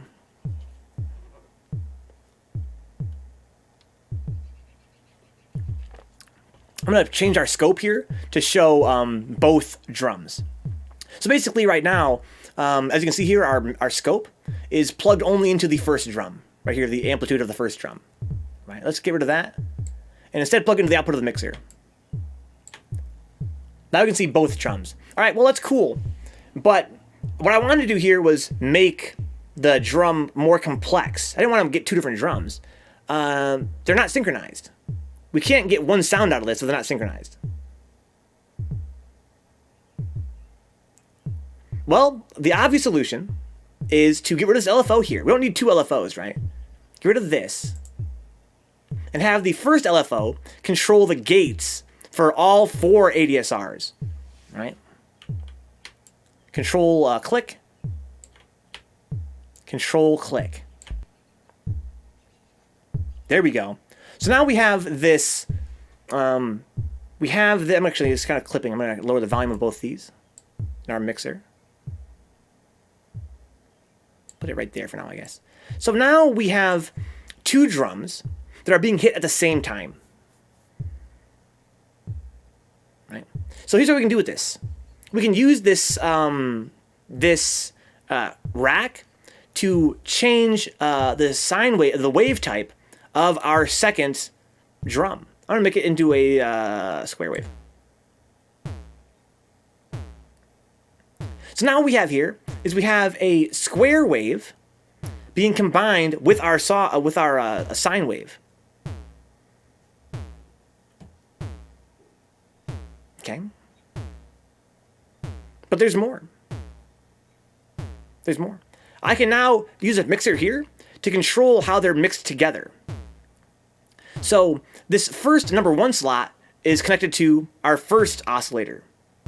Our number 2 slot is plugged into our second oscillator. So let's just make the square wave part much softer. A little bit louder. So you can see the change now. Right? This wave is looking more complex already. You can kind of see the square wave and kind of see the sine wave, and they're interacting with each other.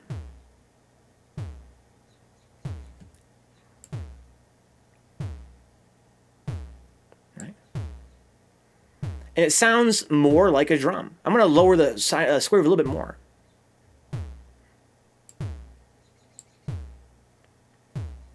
So this square wave adds some beef to our drum. Because without it, let's just get rid of it altogether. The drum is very low and soft and muffled because the sine wave doesn't have the harmonic complexity to have a lot of oomph to it. But however, it does have that smoothness that you want in a kick drum. It has that nice little deep oomph you want. But it doesn't have that crack, that boom that you want. So we have this extra kind of wave added in,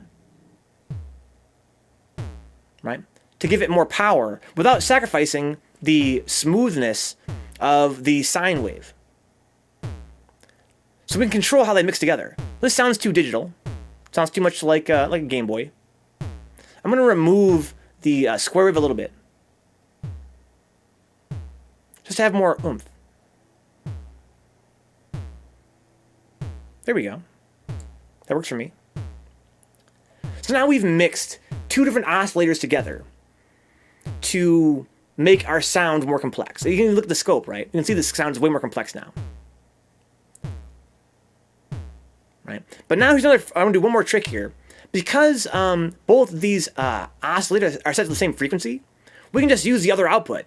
Right? Our first oscillator has a square wave output that's being totally unutilized. Let's get rid of this second oscillator. All we have is the sine wave again. Let's plug the square wave of this first one into this volume control. Right. So now we have this one oscillator outputting two different kinds of shapes: a sine wave and a square wave. I'm going to lower the square wave again here. Here we go.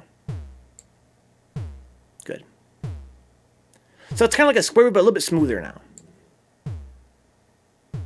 There we go.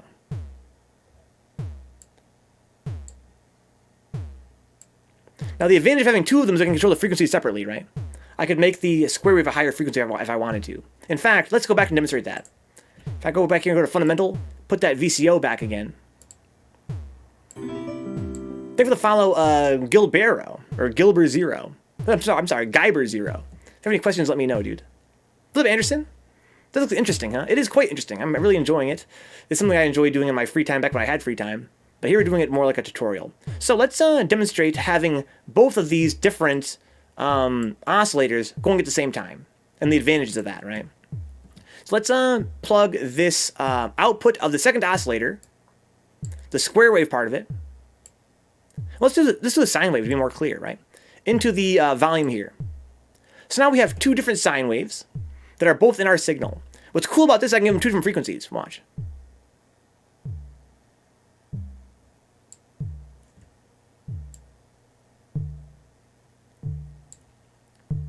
So now we have two sine waves at two different frequencies, right? One is very low and one's kind of high.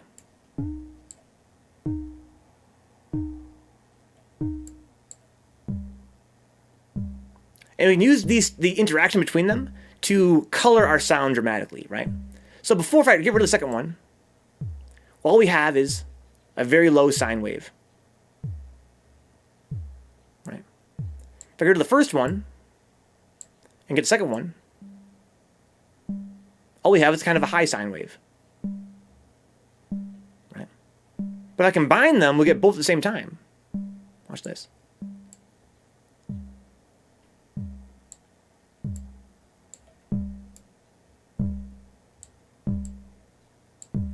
Right? We use it to our advantage. We can even higher if I want to. So you can hear both, right? Hear both sine waves. The low one going boom, and the high one going ping. Right.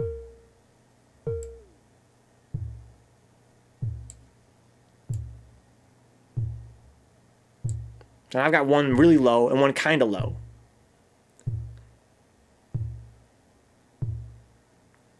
Okay, here's what I'm going to do though. I'm going to use a more harmonically complex shape, right? We've been using two sine waves. They're both very simple shapes. Let's make a more complex sound using a square wave again. Right?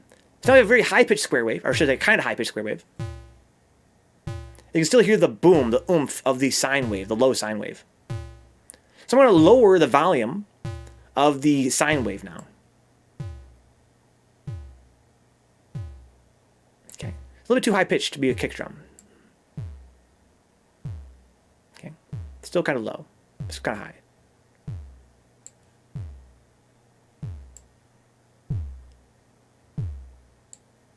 Okay. Not too shabby, right? Let me lower this volume here and max out both the volumes of these. Okay. I'm going to lower the volume a little bit, lower the frequency a little bit lower of the square wave.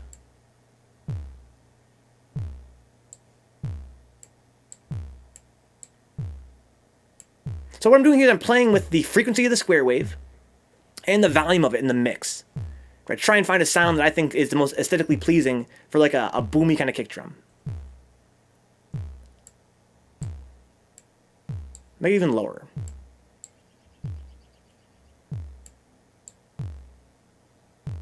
Well, that's kind of cool. Has a little digital edge to it, right? So kind of like the boom of the sine wave, a little bit of a digital edge from the square wave.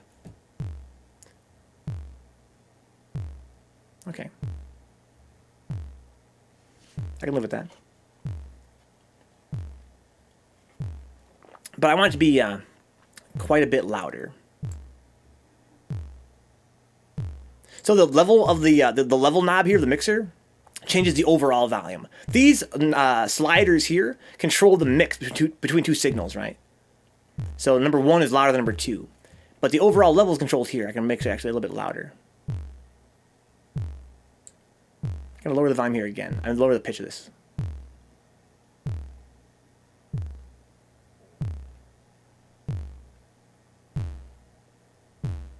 Ooh, kind of nice if you raise it a little bit, huh? I kind of like it right around there. Okay, we're going to save this, guys. This is our kick for now.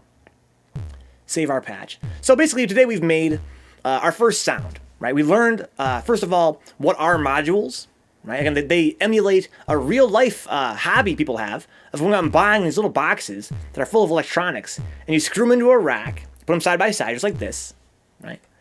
And you, I'm going to move this over here a little bit and kind of demonstrate that more. You know, you kind of screw them in, you move them around, and you use these things called patch cables to plug their outputs into their inputs, kind of like we have here, and use that to design sounds. It's kind of super duper fun, right?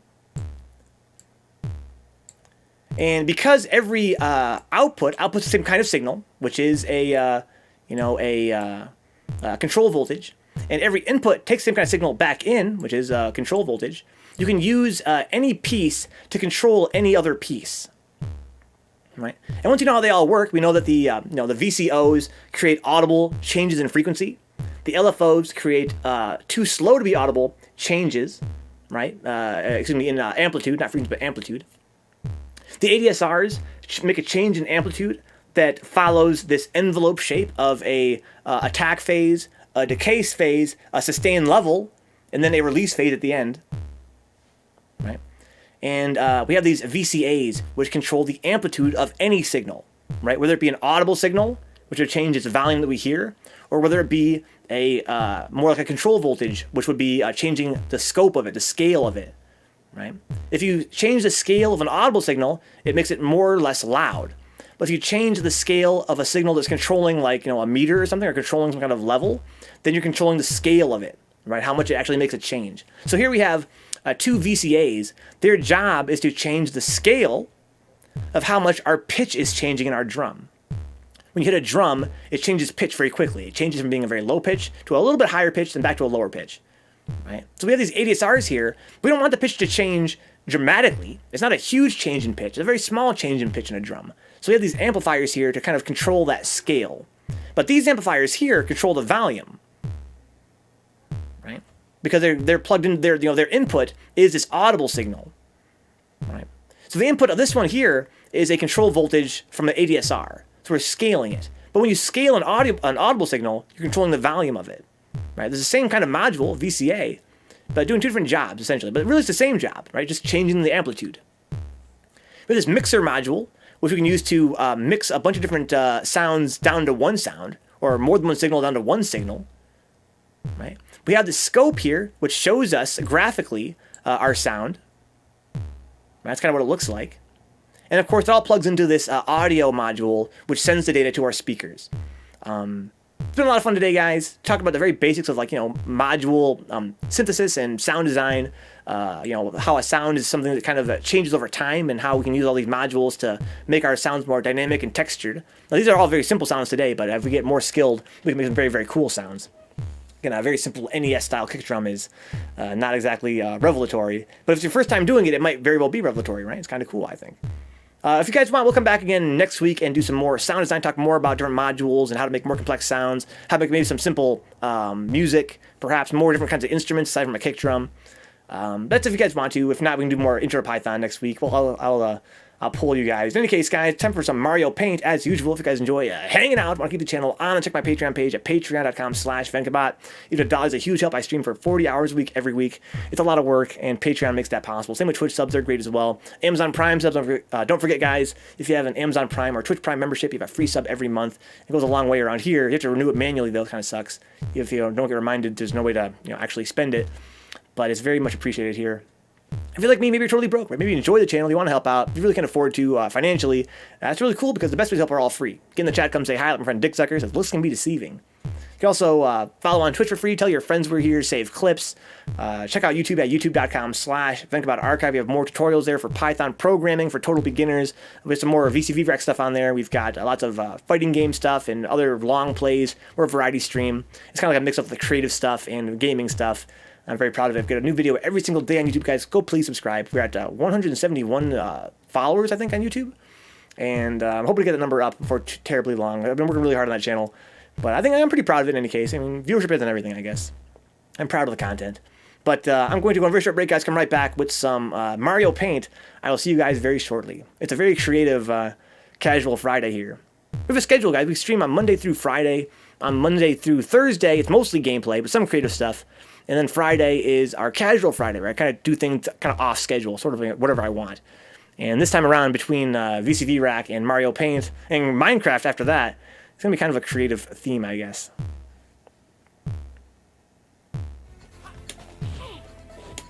So if I lower the level of the mixer now, I can lower the level of the kick drum to be softer.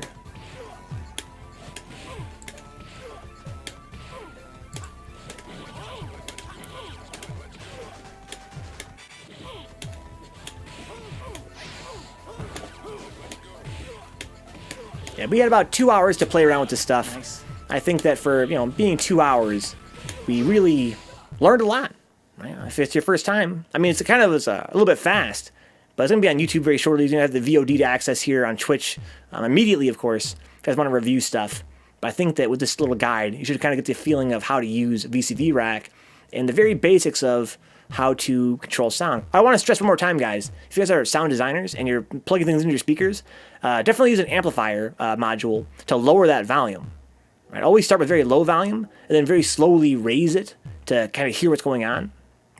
And never ever plug a VCO or anything that makes sound directly into the audio module. Right? Always put some kind of mixer or VCA in the way so that you can control the volume, because sometimes that shit can get real loud. Also, just lower your speaker volume down, like on your PC or your Windows volume down. Whatever you got to do, definitely make sure that you don't have a situation where you could be surprised by a very loud sound. Or a very annoying sound, a very pitchy sound.